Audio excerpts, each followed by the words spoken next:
અમે organ donation foundation રાજકોટની team છીએ અને મારું નામ ડૉક્ટર સંકલ્પ બંજારા છે અને આવતીકાલે 13 ઓગસ્ટ 2025ના જે વર્લ્ડ ઓર્ગન ડોનેશન ડે છે એ નિમિત્તે આપણે ફરી એક અંગદાન માટેની જાગૃતિનો કાર્યક્રમ આજે યોજ્યો છે. તાજેતરમાં જ નેશનલ ઓર્ગન ડોનેશન ડેને દિવસે દિલ્હી ખાતે રાષ્ટ્રીય જે ઓર્ગન ડોનેશનની સંસ્થા છે નોટો, એણે ભારતમાં અંગદાન માટે અને અંગદાન જાગૃતિ માટે કામ કરનારા બધાનું સન્માન કરેલું અને એમાં આપણે ગુજરાત રાજ્યમાં 4 એવોર્ડ મળેલા અલગ અલગ. આપણી સંસ્થાને પણ NGO માટેનો એવોર્ડ મળેલો. તેના અનુસંધાનમાં અને ખાસ તો આપણા રાજ્યમાં ગુજરાતમાં બધે જ અંગદાનની પ્રવૃત્તિ વધુ ને વધુ થાય અને જે લોકો બ્રેઇન ડેથ થાય છે, જે કમનસીબ લોકો, તે લોકો જ અંગદાન કરી શકે. કિડની, લીવર, હૃદય, ફેફસા, આંતરડાનું દાન બ્રેઇન ડેડ વ્યક્તિમાંથી જ થઈ શકે. તો બ્રેઇન ડેડ વ્યક્તિ એક પણ પોતાના અંગોનું દાન કર્યા વગર આ જગતમાંથી વિદાય ન લે, પોતાનું દાન અંગદાન કરીને તે અમર થઈ જાય, એવી આપણા પ્રયાસો છે. અને અંગદાન સિવાય નોર્મલ મૃત્યુ પછી ચક્ષુદાન, ત્વચાદાન જે થાય છે એ પણ ચાલુ જ રહે, એવી અમારી આખા સમાજને અપીલ છે.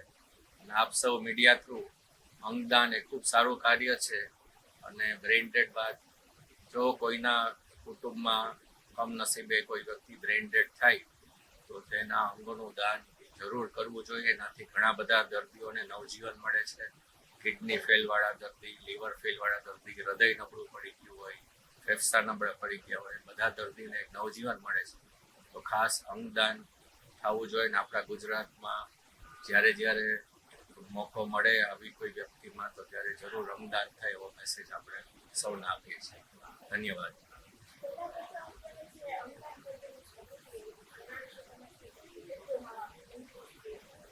જેમ જેમ સમય જાય છે એમ અંગદાનની જાગૃતિ વધતી જાય છે. ખાસ તો આપણે મીડિયામાં બધાનો ખૂબ સપોર્ટ રહે છે અને લોકો સુધી આ મેસેજ પહોંચે છે. અમારું કાર્ય છેલ્લા 20 વર્ષથી અમે અંગદાન માટે કરીએ છીએ, પણ પ્રથમ 10 વર્ષમાં અમે 20 થી 25 જ બ્રેઇન ડેડ વ્યક્તિના અંગદાન કરાવી શક્યા હતા. એની સામે છેલ્લા 9 વર્ષમાં બીજા 90 બ્રેઇન ડેડ કે 100 બ્રેઇન ડેડ વ્યક્તિઓનું અંગનું દાન થયેલું છે.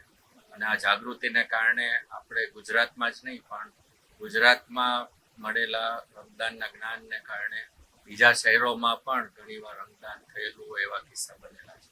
એટલે જરૂર છેલ્લા 5 થી 10 વર્ષમાં અંગદાનની જાગૃતિ ખૂબ વધી છે. ખાસ તો કેન્દ્ર સરકાર અને આપણા પ્રધાનમંત્રી મોદી સાહેબનો પણ ખૂબ આમાં સપોર્ટ છે ને એમણે પોતાના મન કી બાતમાં પણ કહેલું કે અંગદાન વધુ ને વધુ થવું જોઈએ. એ બધાની અસર ખૂબ પડી છે આપણા સમાજ.